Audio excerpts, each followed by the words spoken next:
Test, test, test. Do you want more volume?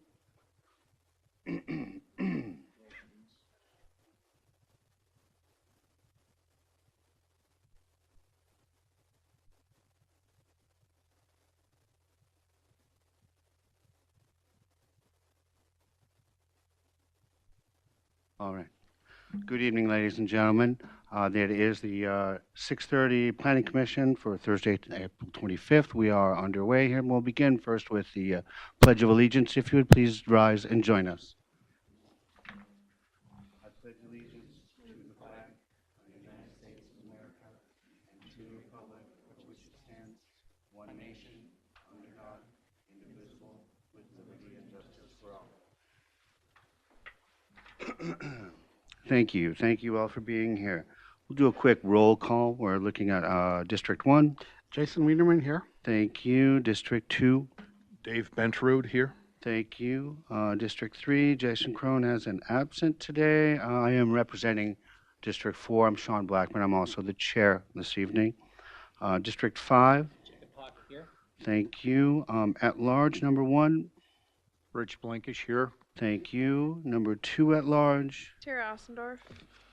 Thank you. And our ex officio from the County Commission is Jeff Bertram joining us this evening.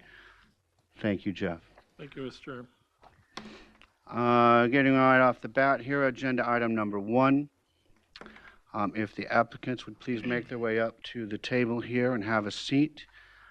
This is an application to consider a conditional use permit request submitted by Albany's Sportsman's Club in Albany, Minnesota, according to sections 4.8, 6.30, and 9.3.5 of Stearns County Land Use and Zoning Ordinance 439. The request is to construct an extension to the existing Skeet Field House at number 6 Skeet Field and install concrete walkway between shooting stations. The property is located in part of the southwest quarter of Section 33rd, lying north of State Highway 238 in Crane Township. Excuse me, the property address is 38052 State Highway 238 in Albany. Please give us a review of the item and the petition. Jen? All right. Good evening, Planning Commission members. So this is a shooting range that has been in existence since prior to county zoning. It was established in the late 90s. So it's a legal non-conforming use. It's in the Ag 40 zoning district. And this is an allowed use in the Ag district. The reason it's non-conforming is the lot size. But the request tonight is not to add any new shooting lanes, but they want to modify the most eastern skeet field. And the packet included the description of why they're requesting the modification and what that will accomplish. And as you mentioned, the property is off of Highway 238. There are no changes proposed to the existing accesses. There's a lot of wetland on the property, but there's no impact proposed to the wetlands. Stormwater management plan is not required. The shooting range does meet setbacks to the nearest residential dwelling. The closest homes there's 2 homes that are about 1,500 feet away, so over a quarter mile away to the nearest homes. As I mentioned, the property is zoned A40, as is the whole surrounding area. When we look out about a half mile, there's 7 homes in the area, 2 registered feedlots within a half mile. Directly to the west is that pipeline facility, sort of a little bit of an industrial use there. That is really all I have. If the Planning Commission were to recommend approval, the one condition we'd suggest is that the proposed improvements must comply with the Amateur Trap Shooting Association and the National Skeet Shooting Association rules and regulations. Thank you. Real quick, roll call of members who have visited the site. Jason? Yes. Dave? Yes. I did. Jake? Yes. Rich? Yes. Tara, No, but I'm familiar. and Jeff. I didn't do a site visit on this, but I'm very familiar with the property. All right, thank you, thank you. Applicant, who am I speaking to here? My name is Todd Bunger. Is there anything that you wanted to add at this point? Really not too much other than maybe just clarify the reason why we want to extend that out there. Number of years back, one of our skeet shooters kind of got to scratching his head and wondered whether or not I don't know if you're familiar with shot size in a shot shell. They shoot 7.5, 8s, or 9s. And he was kind of curious whether or not wind drift, where that would take that. So he did the math. He likes to be the smartest one in the room. And he generally is. And so he did the math, went out there and tested it, and sure enough, 9-shot, after it ran out of energy, a north wind of 10 miles an hour would allow that to drift towards the ditch on 238, the road ditch. So even though nobody was shooting 9-shot, we immediately ceased using that field. There was no danger to any public or any traffic, but we figured, well, we didn't need it. Now with the expansion of the high school teams as well as the skeet teams that we have as well, so that both the high school and our skeet teams are able to shoot concurrently with each other, we want to reutilize that trap field. So by extending that out 20 feet will allow us to reposition that thrower, which will in effect rotate that field by approximately 12 degrees counterclockwise. And that will eliminate any issues if anybody were to be out there shooting that 9-shot. All right, thank you. Any questions for the applicant from the panel? Nothing? This is a public hearing. If there's anyone from the public who wishes to make a statement or ask a question.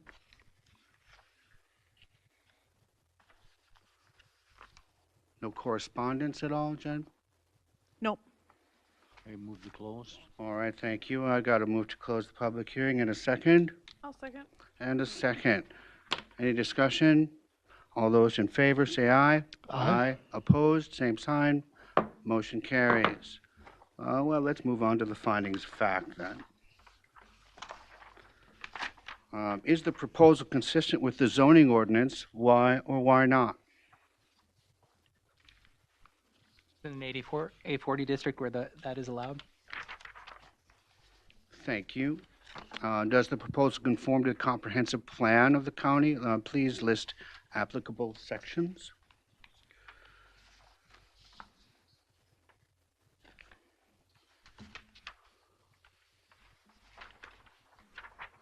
Mr. Chair, under rural business policies, rural business and agricultural areas must embrace the comprehensive plan's future land use factors to minimize conflicts between the adjacent land uses and the natural resources.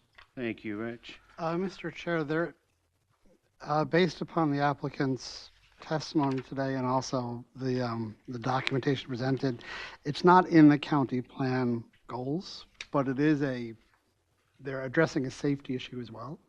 So ensuring the recreation activities of the county are safe for all residents is a pretty important concept. Thank you. Good point. Thank you, Jason. How has the applicant demonstrated that standards and criteria stated in the ordinance will be satisfied? I think at this point, that's not really a Well, question. Mr. Chair, as per the ordinance, as per the condition, they'll follow the Trap Shooting Association and Skeet Shooting Association rules and regs. Thank you. Thank you. Any other issues pertinent to this matter from the township or city input or permits, anything involved like that? Mr. Chair, can we also address item 3, question 3? 3, I'm sorry, did I miss one? Apologize. Number 3, sure, is the proposal compatible with the existing neighborhood? Why or why not? Mr. Chair, the facility itself has been in existence since the 1990s, so I would say it's compatible with the existing neighborhood. Certainly, thank you. Well, Mr. Chair, I'm not sure if this is the right point to express this concern. I was out there, and I in looking at the position of that 6th shooting lane, it did appear that there's a house would that be the northeast, seemed awfully close. And if somebody was swinging around, I mean, could they receive some incoming pellets or whatever, and I did have that concern. Do we know about the distance involved here? If I may add. Please. A shot shell, the setbacks for that or the distance required for that is 400 feet. And the house that you're referring to would be one of those that was out there at that roughly 1,500 feet. Once we rotate that trap field, the house will be to the northeast, but all shots will be fired towards the north. All right, thank you. Thank you. You bet. Thank you. Anything further from anyone? All right, I'll take a motion.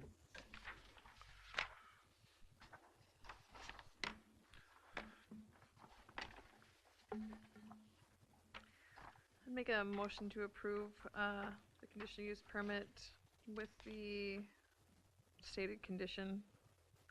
Thank you, Tara. I have a motion. Do I have a second? I'll second that. All right, a motion has been made and a second. All those in favor say aye. Aye. Those opposed, same sign. Motion carries. Thank you.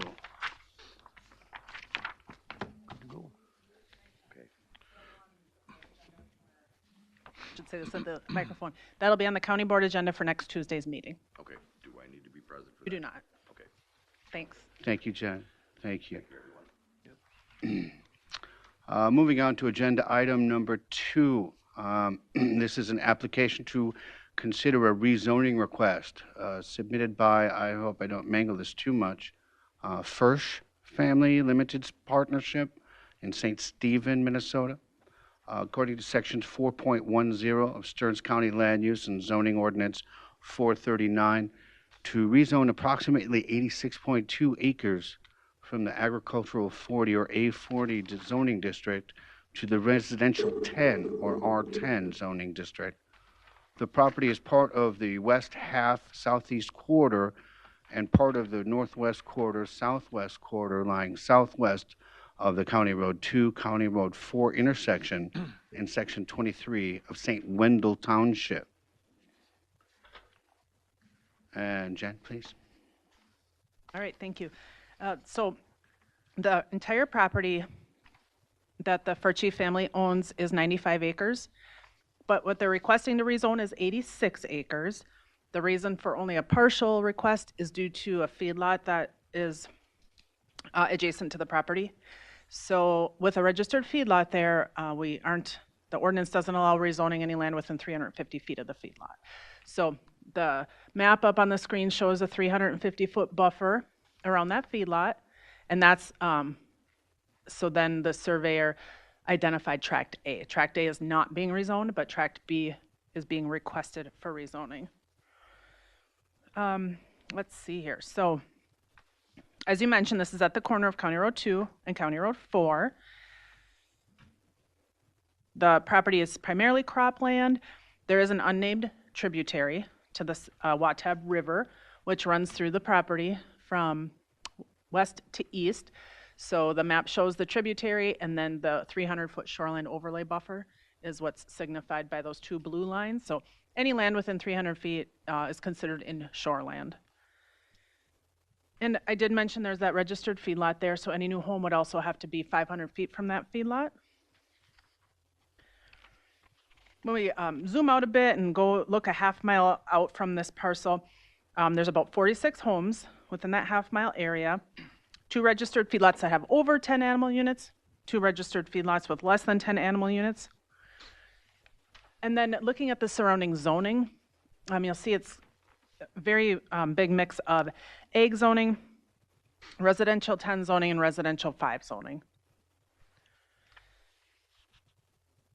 Let's see. So currently, the 95-acre parcel would be allowed 2 building entitlements under the Ag 40 zoning. If the rezoning's approved, they would be allowed 8 building entitlements on 86 acres. St. Wendell Township does have a 10-acre minimum lot size, so oftentimes in the staff report we'll throw in there what they could get for density with cluster development, but in St. Wendell Township that's not an option. So The comprehensive plan, when we look at the future land use plan map, it does show this as being in an ag rural area. So that's what the map on the screen shows. All that yellow is designated as future ag or rural.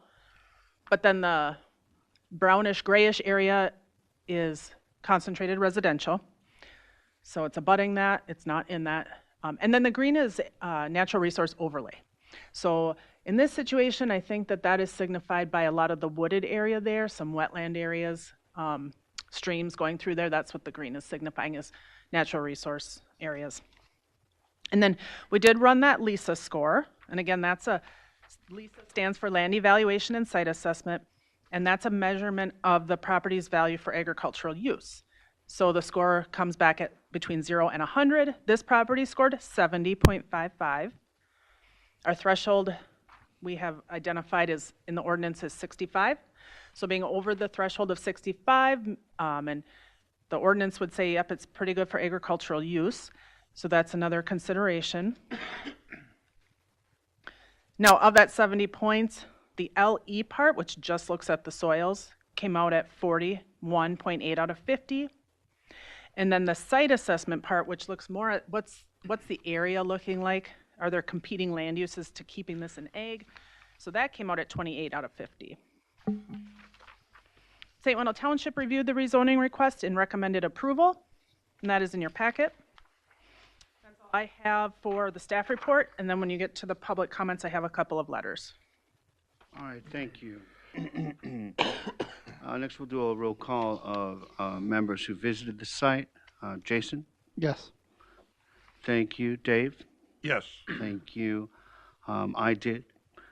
Jake? I did. Thank you. Rich? I did. Tara? I did not, but I'm familiar. All right, thank you. And Jeff Bertram? I did not. Okay. Did you want to add anything at this point to the discussion, or? Can we get introductions too, please? Yes, please. I Your can name and introduce address. myself. My name is Dan Crone. I am the surveyor of record that worked with the applicant, and this is Jason Furchie from Furchie Companies. We're here to answer his questions. Yeah, I guess I don't really have much to add other than what Ms. Buckentine already covered. Obviously, we went to the township already. They've already approved this, and we're basically looking at rezoning a parcel that's kind of surrounded by the zoning and like use, and we were looking at kind of residential country lots, 10 acres or larger. Thank you. Commission, questions for staff or the applicant at all? No one? All right, then, Jen, let's go to that public correspondence, please. Okay, very good. I got 2 letters from the public, which were emailed to you, but I will go through them here as well. So the first letter is says, "Good morning. Please note my written testimony regarding the rezoning request for the Furchie Family Limited Partnership. While I understand the reason the request is being made, I have concerns about how it will affect the value of our property. When we bought our place 3 years ago, we bought it knowing we would be out in the country and we weren't going to be surrounded by houses. This new development will do the opposite of that.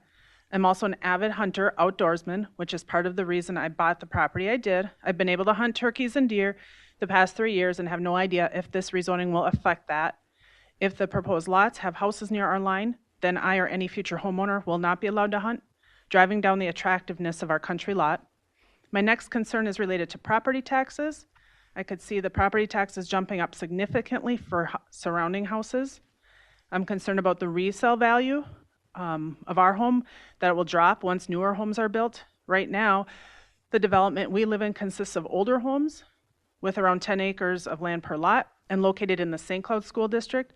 By building homes next to us on newer homes on the same amount of land in the Sartell School District, prospective homeowners are going to see that and put a much greater value on those properties over ours. Lastly, if it's granted, I'd ask that our property or neighborhood be considered to be moved to the Sartell St. Stephen School District. This would definitely help in keeping the value of our homes closer in line with new lots being considered. Thank you for your time, Taylor Erickson. The second letter addressed to members of the City Council Committee. We're writing to express our strong opposition to the proposed rezoning of ag farmland adjacent to our property. We understand that the city's growing and there's a need for housing, but we believe converting this ag land to residential use is not in the best interest of our community or the environment. When we moved to the countryside, we did so with the intention of enjoying the peaceful and natural surroundings that rural living offers. The farmland in question is not only a part of our community's heritage, but plays a vital role in maintaining the ecological balance of the area. So converting it to residential would disrupt the scenic beauty and loss of valuable ag land. Furthermore, rezoning it could cause significant impact on infrastructure, including roads, schools, and utilities, lead to increased traffic, noise, and pollution, which is contrary to the reason we chose to live here. We urge the county to consider the long-term implications of the rezoning carefully. Instead of sacrificing ag land for short-term gains, we believe the focus on sustainable development that preserves our community's character and natural resources for the future. We request you vote against the rezoning, encourage you to explore alternative solutions to meet the housing needs. Thank you for taking the time to consider our views, and we hope you'll make a decision that reflects the best interests of the community. Signed, Scott and Beth Doden. All right, thank you. Is that it? That's all I have. And is there anyone with us in the audience who wishes to speak? Please come forward. State your name and address, please. My name is Gary Blazik, and it's 9275 County Road 4, St. Joseph. I'm attached immediately to the west. I have 34 acres and change, depending on which tax statement I get. It varies a little bit. So I'm right here. So I've got this T. Okay, I own this parcel. This is where there's a home. Okay, and then I own this parcel here. I don't know what this is. Can anybody tell me what this is? Yes, I can explain. So there's a second stream that parallels it? No, I can explain that. And also, if you could speak into the microphone, that would be great. Then our recording will pick up your comments. Sure. So the yellow squiggly line is the stream. And then the blue line on both sides of it, that's 300 feet from the stream. So that represents the shoreland district. Oh, okay. Because I was saying, man, I'm missing a stream here. All right. Those two letters were pretty good. I didn't think of some of that stuff. I've owned the 28 acre parcel for about 30 years. I bought it to preserve it, not to hunt it, but every once in a while we'd go out there and hunt. But I used to jog out there, so that's why I bought it. I bought the other parcel, I don't know, let's say it was 10 years ago. I actually live in New Mexico most of the time, but we do have a home there. The only thing I ask is if this goes through, you guys know what flows downhill, everything, right? I'm at the bottom. I've already had to abandon one half of that house with the basement, the other side slab on grade.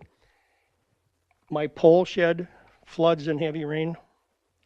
The basement continually floods, three sump pumps, 2 lift stations, and it still floods.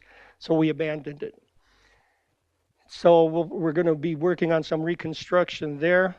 There is a natural pond. I just want to point it out. Yep. There's a natural pond here and up there. And I'm not sure. Can you see it? Yeah, right there. That's one. That's the parcel closest to me. And then up almost dead center right there. Okay. So they're nice water features, let's call it, Are they natural? I think they bermed it up a little bit. But what I'm asking is that the engineers, who's ever responsible for drainage, that they can do whatever they can to make sure that as much of that displacement stays on that land. Does that make sense? Because I just can't handle any more on the property. And I know you're not out necessarily to get anybody, but I'm just saying I do have a problem already. So if they could, do some kind of a berm on the bottom side, which attaches to my property, that would be appreciated if they could deviate it pretty far back where it will end up in the stream anyway. And that's a certified drainage basin that runs through the property. So that's really all I have. All right, thank you. All right. Was there anyone else who needed to add anything? Anything further from the commission? So just a question for the staff. So the parcels that are north of here, were those divided prior to zoning or? Yeah, Mr. Chair, Commissioner Wienerman, those were divided prior to zoning. So the county adopted this zoning in the year 2000, and those lots did exist before, those lots directly to the north. Yep, So they're zoned A40? Just correct. sort of as an artifact of the system. Correct. Yeah, when the board adopted the zoning 24 years ago, a good chunk of St. Wendell was identified as A40 because at that time the desire was to slow the 10-acre lot splitting. And as we know, that has been shifting a bit, but yep, when it was adopted 24 years ago, it was A40. All right, thank you. Mr. Chair, I'd like to make one comment if I could. Please. Yeah, just to address some of the letters and different concerns, we're obviously here for a rezone. We're well aware of the next step if this happens. I guess it's up to your vote, I guess. But we are aware that we'll have to address stormwater, wells, septics, all the different things that go with the next stage of that would be a subdivision process. Obviously, that would be something we would go through at that time. We haven't, really looked at it now because obviously we need the rezone first. But that would be something, or the concerns that are being brought up, something we would address in the future. Correct. Certainly. Thank you. I have a question for Angie. You did a lot of negotiating with Township of St. Wendell in the last year or so, trying to figure out their land use. And if my memory is correct, didn't they meaning the township supervisors, indicated that south of County Road 4, they were okay with housing use, if I remember correctly? Mr. Chair, Angie Berg, Environmental Services. So Renee Salzer is here with St. Wendell. I can't honestly tell you the last time I went to one of their meetings. Jennifer was there not too long ago. It's been probably before COVID that I was out there.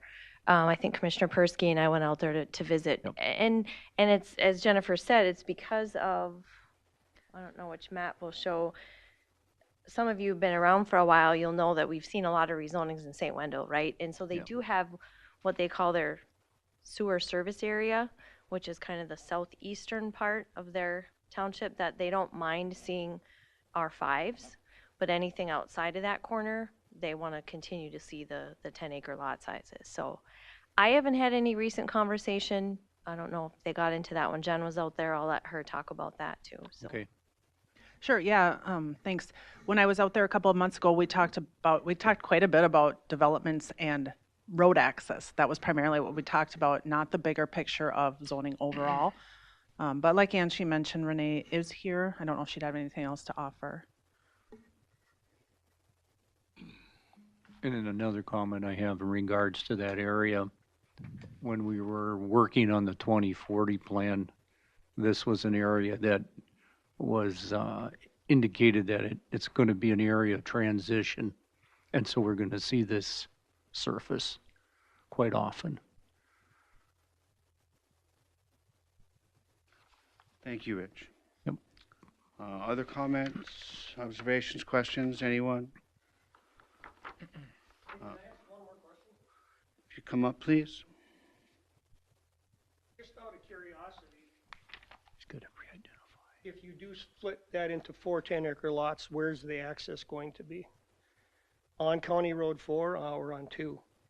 Because go ahead. I can take that answer, Mr. Chair. So we've had preliminary conversations with the Highway Department. Obviously, we need to go through a process again when we get to the subdivision stage of this to actually get where they're going to allow us to have accesses or approaches on the county road. There are requirements, sir, you are correct, as far as the number of accesses we can have, where the location of those accesses go in relationship to, elevation changes, curves, that kind of stuff. I don't have any answers for you where they're going to go. I can just tell you we will have to adhere to the requirements that the county highway will place upon us.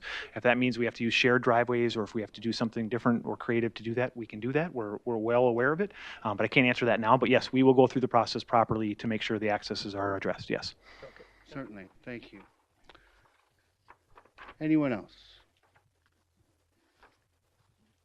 I'll need a motion to close the public hearing then. Thank you, Rich. Is there a second? Second. All those in favor say aye. Aye. Opposed, same sign. Motion carries. Any further discussion, anyone? Mr. Chair, just to give you a little bit more context, Angie pulled up a map to show the whole township. So the property in question is right here, yep. So that just gives you a wider view of how the zoning has changed over the years. Right, thank you. Yeah, there's been a lot of crazy things happening with different areas there, and a lot of things that could be called spot zoning, but then we call it a transition area.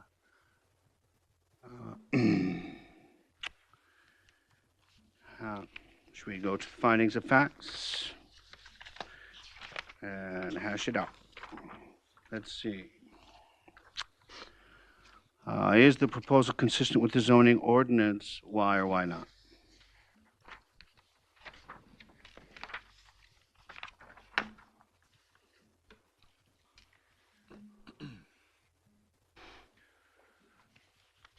Mr. Chair, it is in compliance with the zoning ordinance 439, section 4.10.1. Thank you, Rich. Does the proposal conform to the comprehensive plan of the county? Please list some applicable sections in our goals and policies. Mr. Chair, Jason Wienerman, it supports some, but it is in opposition with others.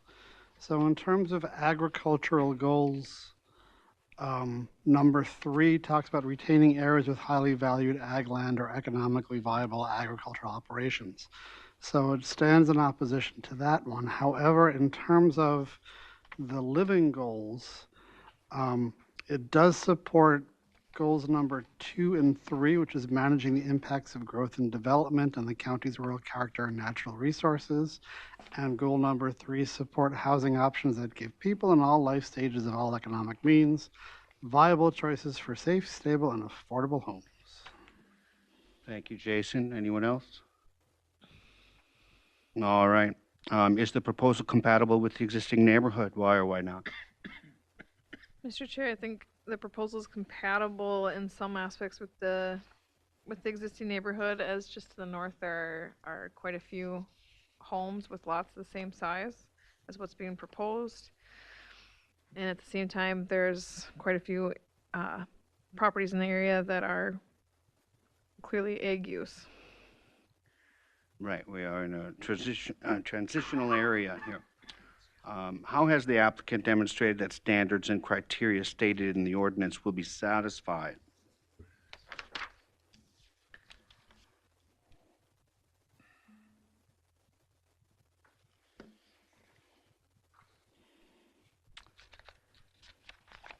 Yeah, that is a tough one.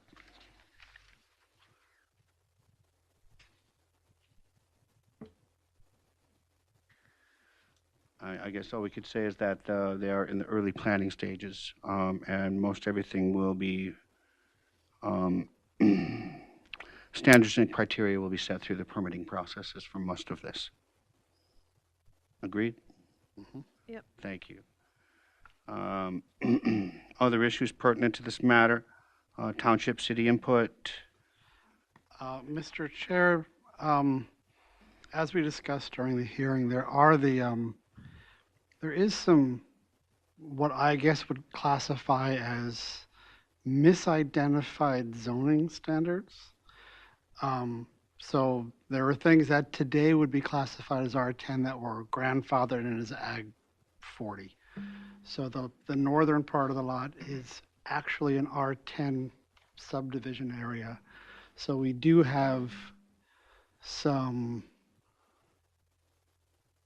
deceptive coloring on the map to indicate what. Right, certainly, yes. A transitional area that there's more there than what it looks like. Right. Certainly, I agree, thank you. All right, so I'll need a motion. I make a motion, we approve.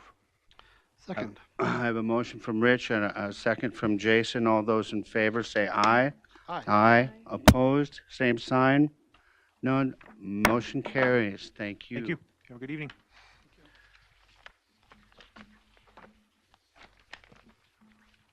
Moving on to agenda item number 3.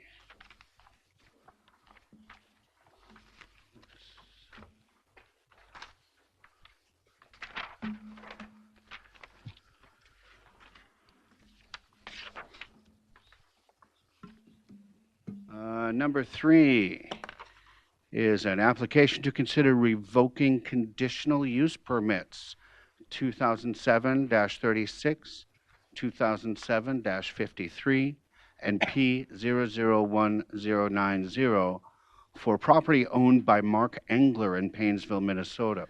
According to sections 4.8.8, 6.50, and 9.3.5 of Stearns County Land Use and Zoning Ordinance 439.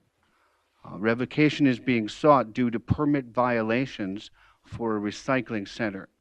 The property is in part of the southwest quarter, northwest quarter, and part of the northwest quarter, southwest quarter of Section 23, lying west of 330th Avenue in Spring Hill Township.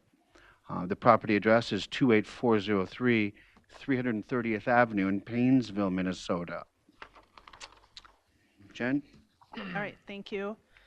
So some of you maybe were a little bit familiar with this. I'm not sure if anyone was around when the permits were issued, but we have a recycling facility that started up in '07, and I included a background summary, so I'm not going to go through that in full detail.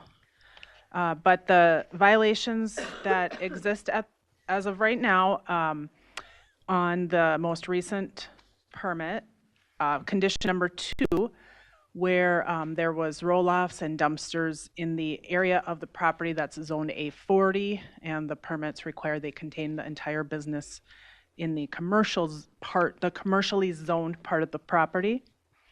Another violation was that there's tires being collected on the property, and that isn't part of the allowed recycling.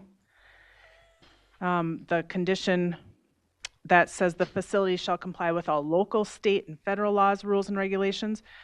That's in violation because we do know that the Minnesota Pollution Control Agency has issued an administrative order due to violations of some of the state rules. And then lastly, the materials are not being recycled. They've been on the property. Some have been on the property for several years. So that's where, we've been visiting with Mark and Jessica the past couple of years and making several trips out there to get the property up into compliance. We made the decision to bring it to the Planning Commission to consider revocation. And in the last 3 months, the property owners have made a lot of progress.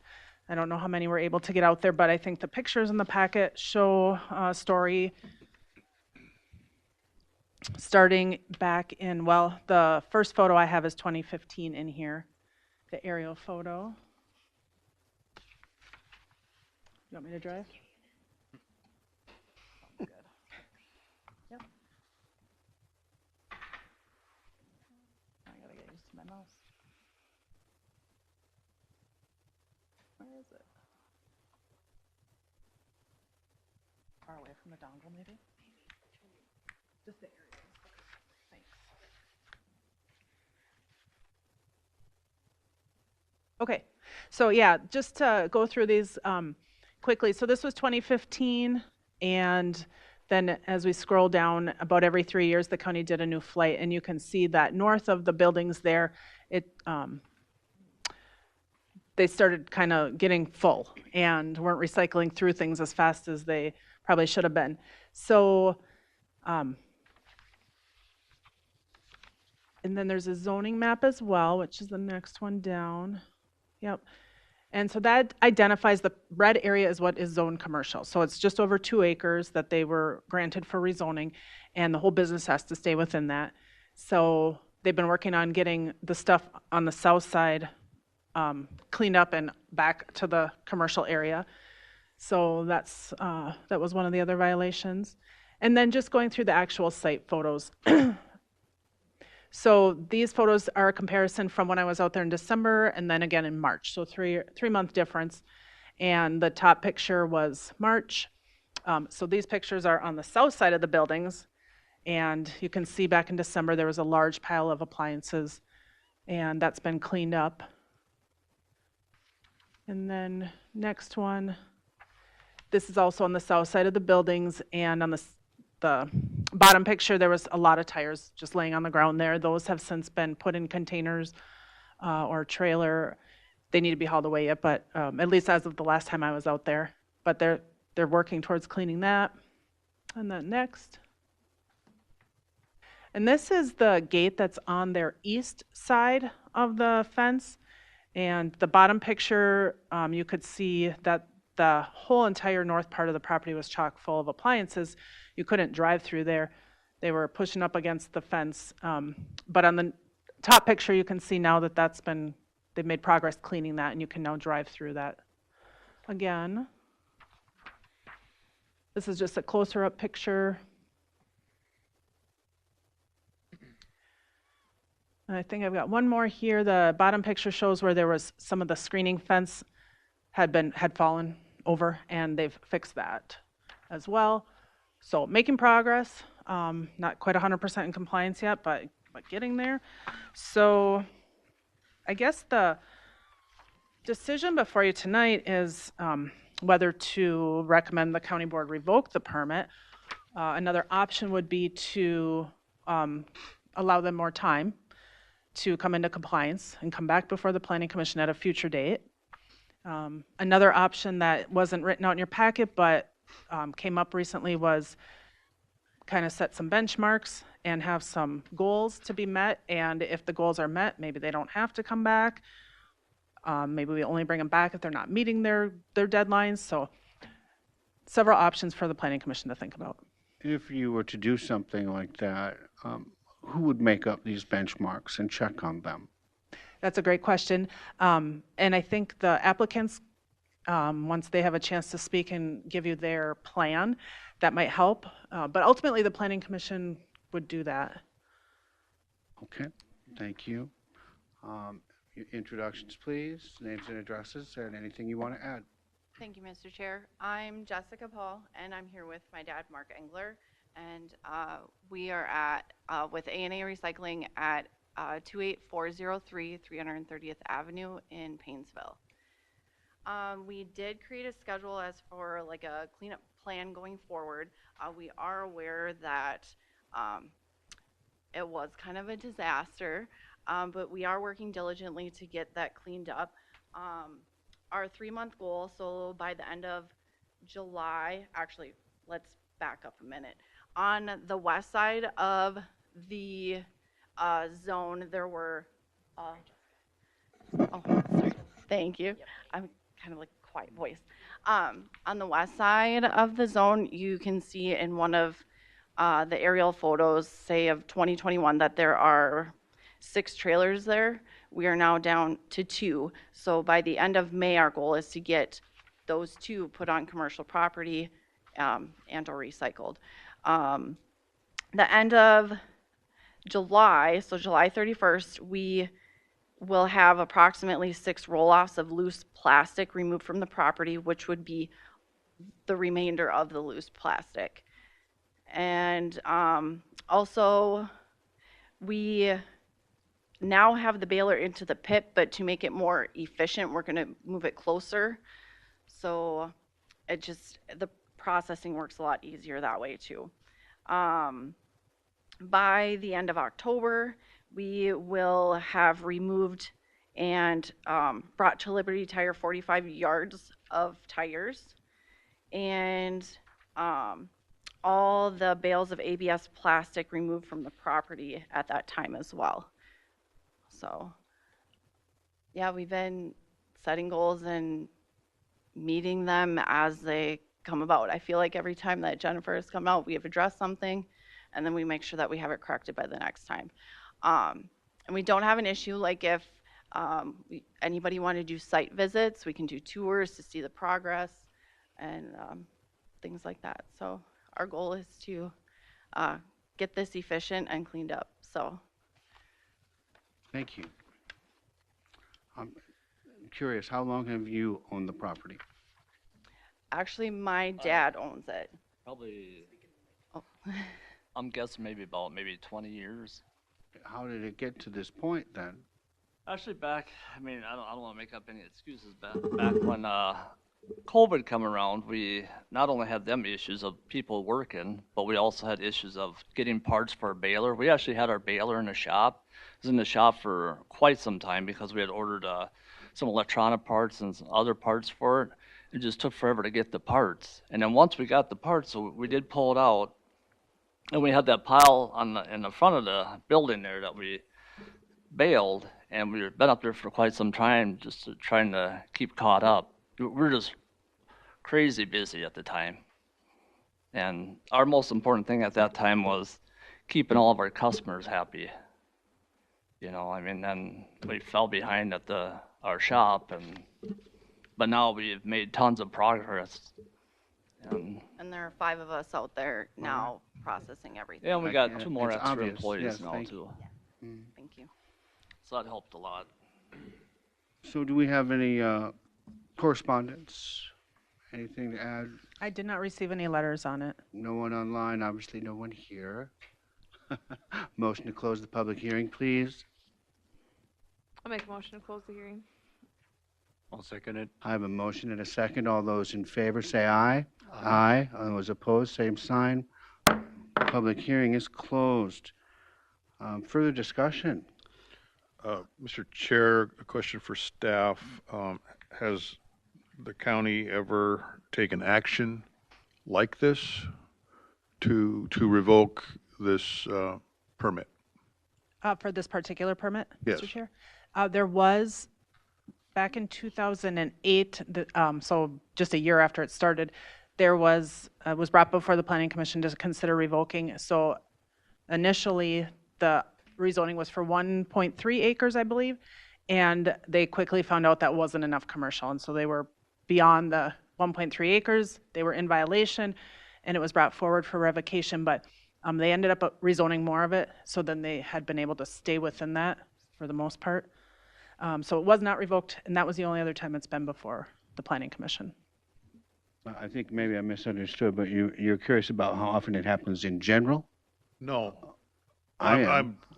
I'm curious about the specific property. Okay. Has the county taken action against this property?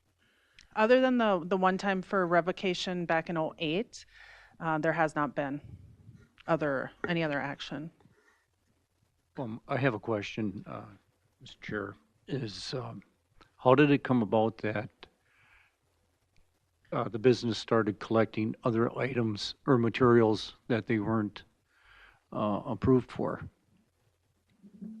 The tires, probably 90% of them tires came off of our equipment, our personal trucks, our trailers. I mean, that's where the majority of them tires come Okay. from. And,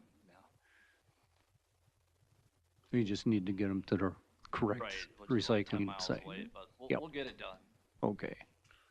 Mr. Chair, question for the applicant. So it sounds like the business is going to be an ongoing concern. You intend to continue doing this into the future. Recycling. Yeah, we would love to continue. Okay. recycling.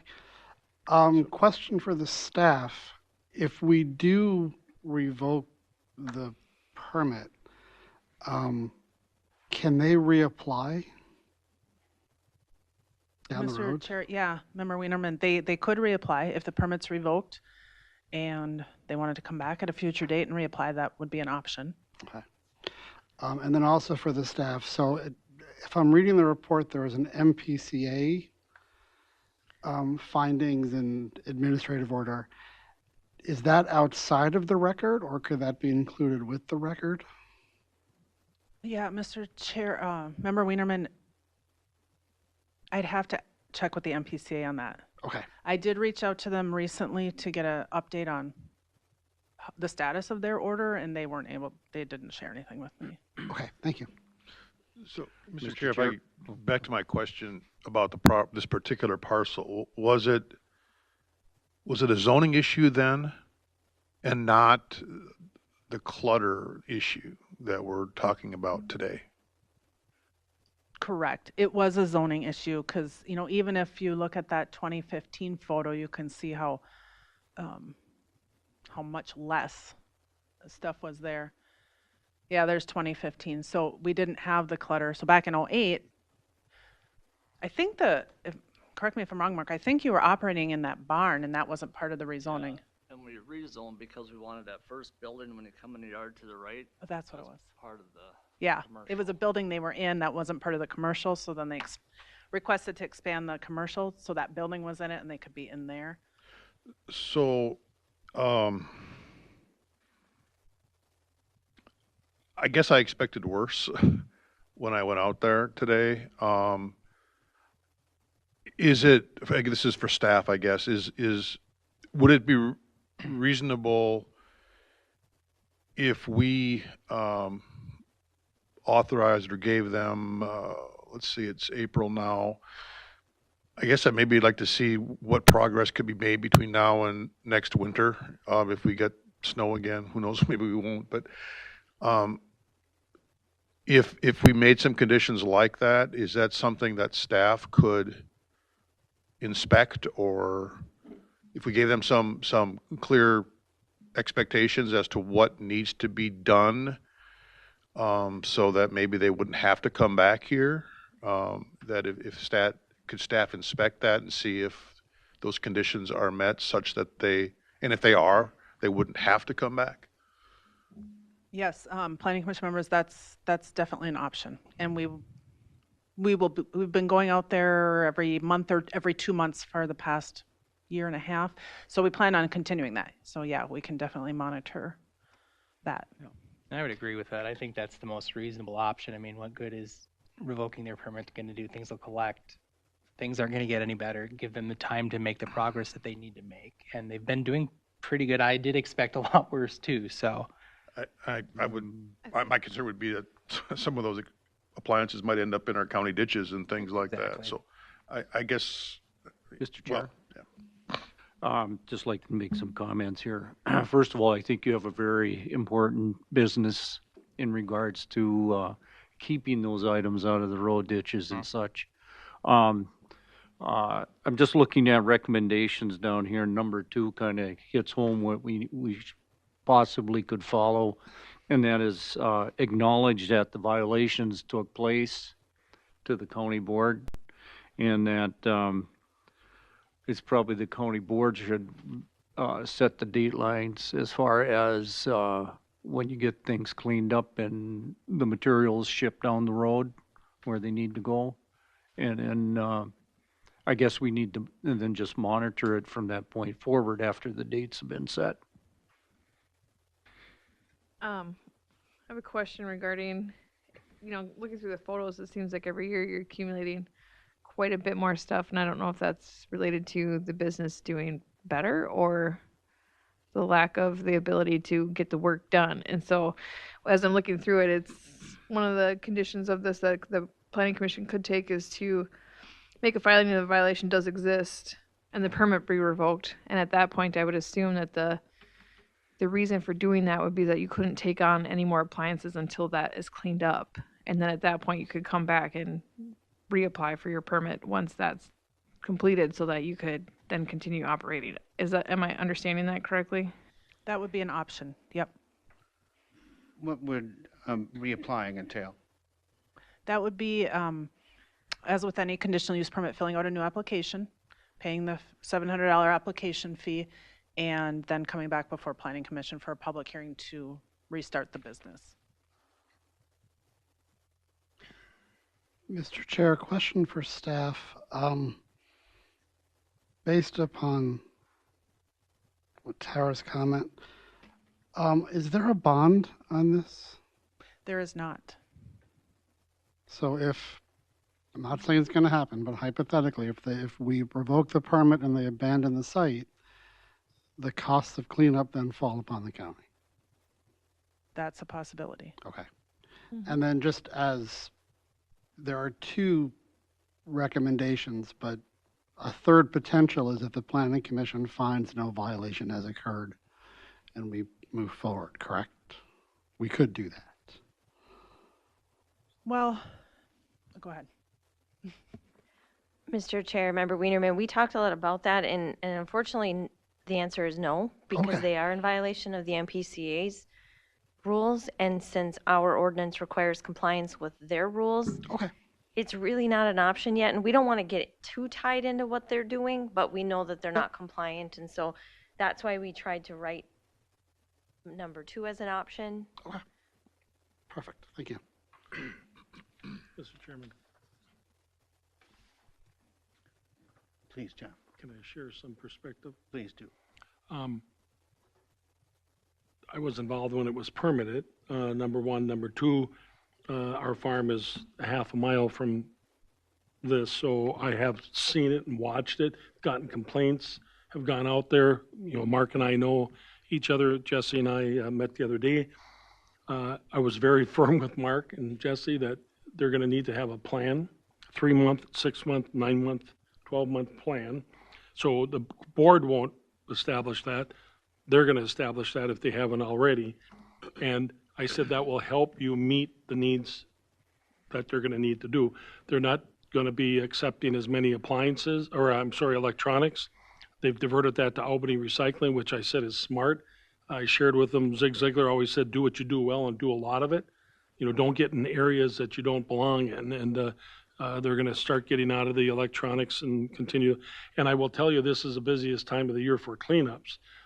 There's hundreds of cleanups in communities, and what they do is they'll contract with communities or other haulers to pick up those appliances, and now would not be the time to stop them from being able to do that, because, you know, mattresses at the Pope Douglas incinerator are $125 per mattress, plus $125 for a box spring, as an example. I mean, that's crazy. So we're picking up with West Central for mattresses for $25-35. So, and then Commissioner Wienerman made a very excellent point. You put them out of business, well, then they're not making money and they're going to have to do something. I told Mark and Jess, I see that pile of appliances, I see money. You know, I told them, you know, go at it and get it out of here. And they do have 5 employees, and that's, I saw all 5 on site when I was there that day. Back in 24, staff shared an update with me. The gate at the entrance was an issue with the PCA and also with the county. That's obviously there. I saw it when we saw it, whoever was there. Materials, appliances. I did see it much worse. You know, for those of you who said that you were surprised, I was surprised because I hadn't been there for months.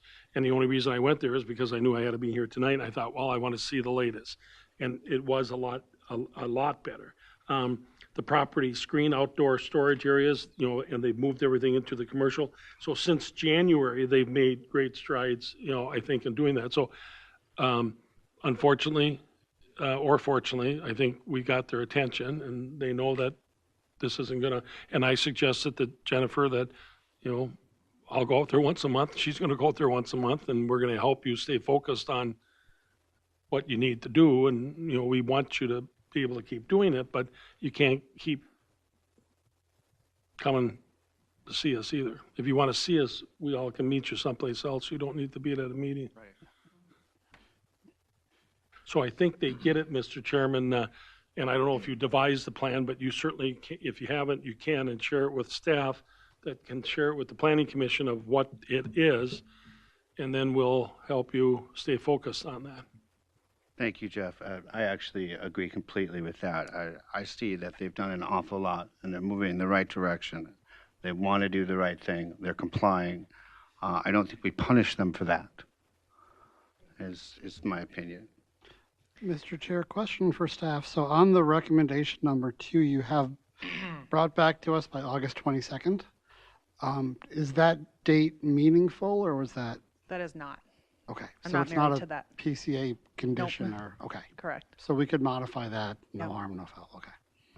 Mr. Chair, Member Wienerman, so Jen and I are kind of chatting back and forth not to be so distracted, and we don't deal with this often either, so just sort of be patient with us. I think that as the ordinance is written and the statute is written, is that at some point, the board, either the planning commissioner or the board, needs to make a finding that a violation does not exist. And I don't think that can be today, but I think it can be sometime in the future. So you can decide if you want to see it again here as a checkup, maybe as they suggested in the fall or whenever that date is. And then we would go to the board at that time to have them make a finding that there is no violation anymore.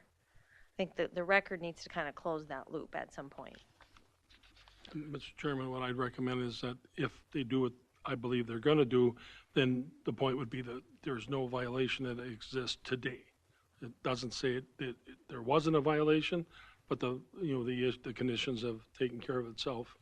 And I would suggest that they don't need to come back here, that they do that 3-month, 6-month, 9-month, 12-month, and if they don't stay in compliant of that, then they come back. If they stay compliant with what they've laid out, he said taking the tires out, getting that plastic out of there. Tonight, you said 6 loads, you said anywhere between 4 to 6 loads. They know how much plastic is there, they know where they need to take it, they got the roll-offs to do it. Well, if you say in the next 6 months that'll be gone, or, again, it's all doable. Don't over-promise and under-deliver. Promise what you can do and then keep, and if they keep to that 3-month, 6-month, 9-month, 12-month plan, then they don't have to come back. My suggestion would be.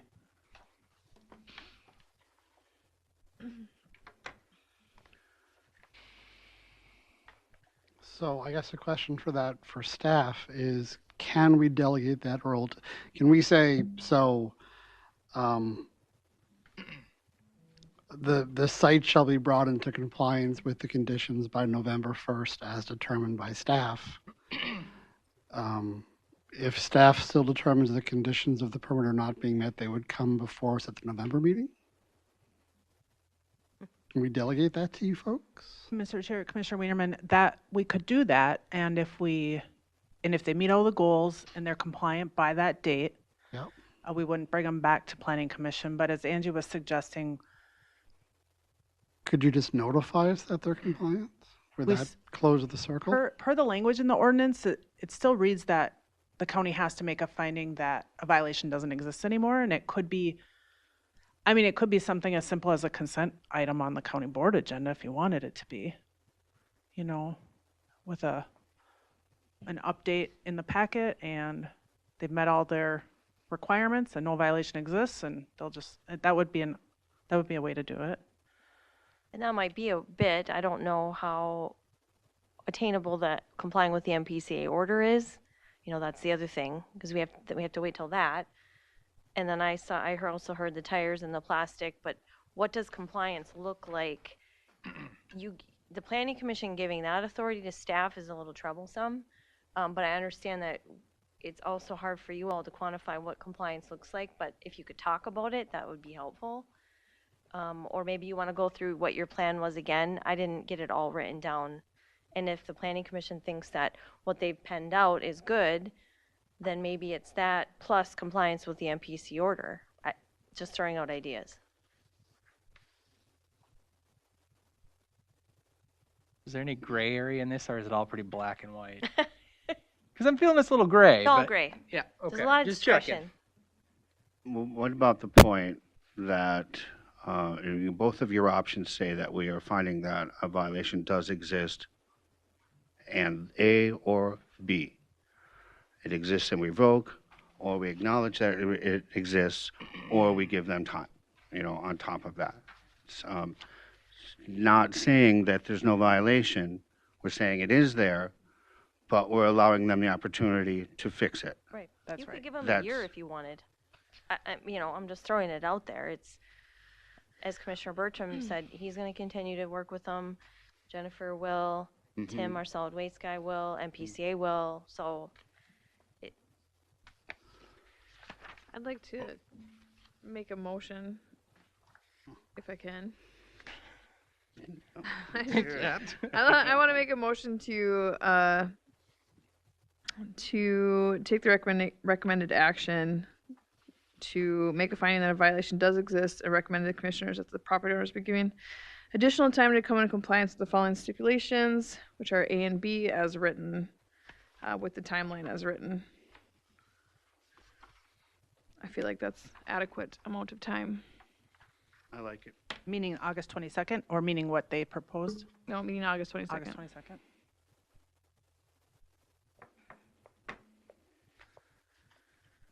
that maybe a little soon, or we need to be realistic just as they're, promising to do what they can. We can't put them in such a bind where it's not realistic as well. It's a significant amount of work, so we should be fair for them to get that work done. That's just what I Do we need think. a second to have discussion on this? Motion? My bad. Well, if we're banging out the details, Oh, yeah. I think we can adjust the motion, and I kind of like that idea, and I think maybe we should look at, like September 1st, maybe. How about that? Suggestion, how about we go by quarters? We just finished the first quarter of the year, the second quarter is at the end of June. Go into the third quarter of the year. At the end of the third quarter of the year, I guess maybe I'm out of order, but I agree with the motion. I guess I just, 6 months seems more fair. August 22nd, we're in April already, just seems, they've made progress. They've shown good faith. I don't know. I would just say 6 months. So if we could get some kind of report back in the October meeting, I would be comfortable with the motion. Sure. I like that. Everyone? I'll second that motion. So, well, do we have to have the presenter amend her motion? Or Yes, accept Mr. Chair, I the was going to friendly just ask amendment? if the, Please, Tara. Yeah, I'll amend the motion for the 6 months to, what did you say, October? October, the October meeting, What is we the should October have, could meeting? we have a report as to progress and are they in compliance? and that'll be October 24th. Yes. and then would the information go to the county board then, and they would make a decision in November? Correct. Well, depending what Planning Commission recommends in October, but Yeah. likely, yes. So it'd be wrapped up by then. Okay. I think the owners need to understand that it needs to be in compliance. We're acknowledging that it's not in compliance. Correct. There's pretty clear that there's some things that are making it not in compliance. And those need to be addressed in the next 6 months, or their permit would be revoked. Right. There wouldn't be any surprises. So first, the motion is to go with option 2 in the recommendations, to make a finding that the violation does exist and recommended to the commissioners that the property owners be given additional time to come into compliance. And that time then will extend till October 24th, 2024. And that's the motion, and I will second it. All those in favor, say aye. Aye. Aye. Opposed, same sign. No.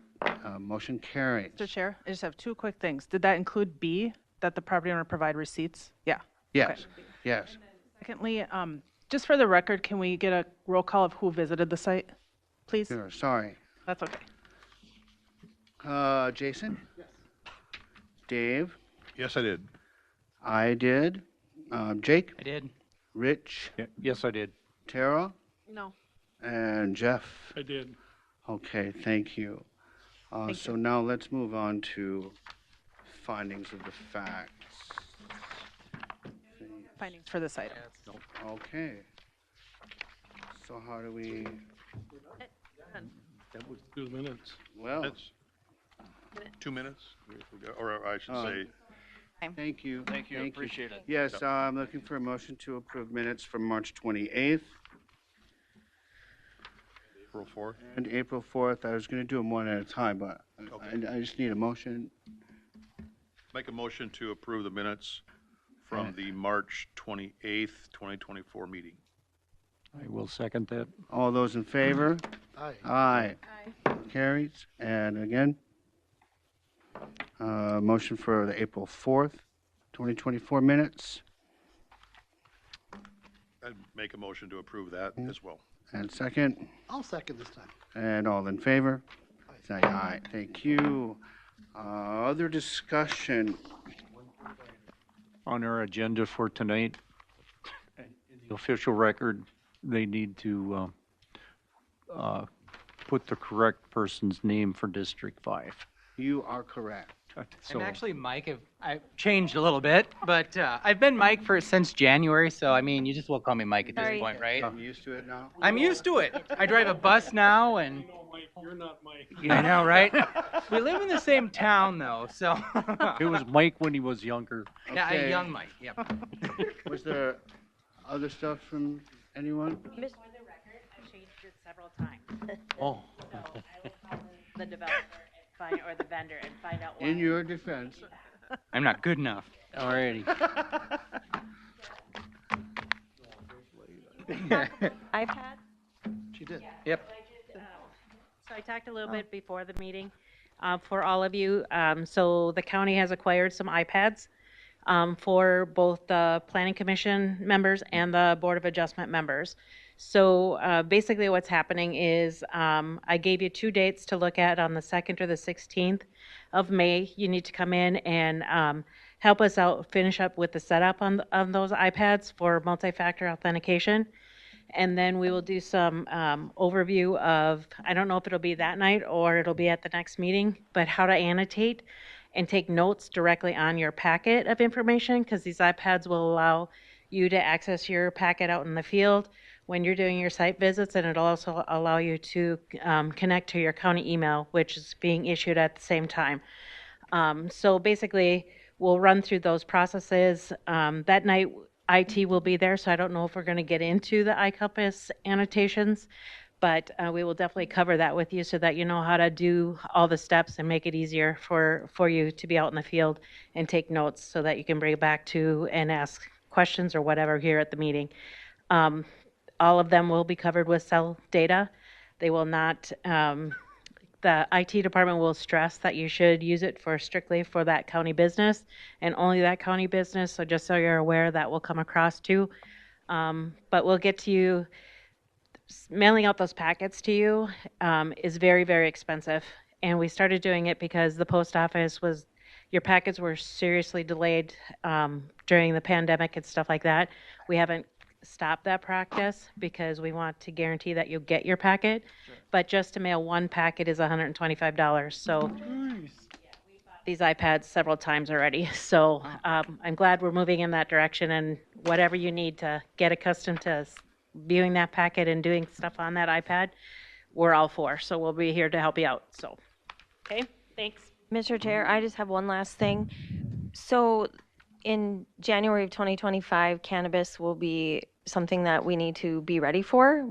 We meaning the county, in terms of zoning, registration, all the things. So just an FYI, at some point, and I'm kind of penciling out June, perhaps we'll have a special meeting with the Planning Commission to kind of talk about all things zoning related to cannabis.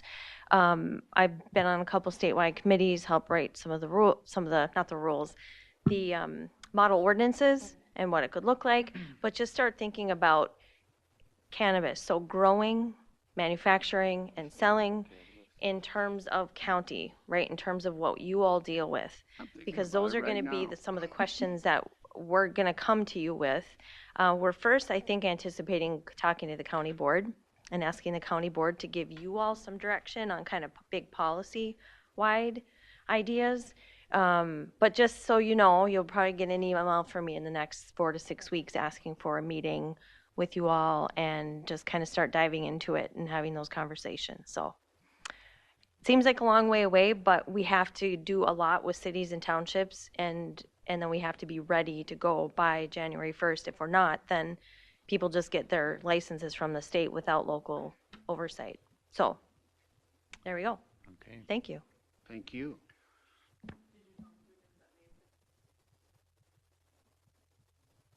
Define busy. Ouch.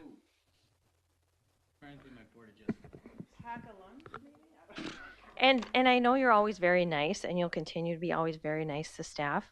Heidi and Nick will be here by themselves.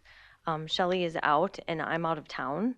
And so Nick's going to sit here and do Heidi's. Heidi's going to sit here and do Nick's. And then I'm fully confident that they can answer all the questions that we could normally. It's going to be a fiasco. don't you know I usually go to them for all my questions anyway, so. Motion to adjourn? All those in favor? Aye. Aye. We are adjourned. Thank you, everyone. Good.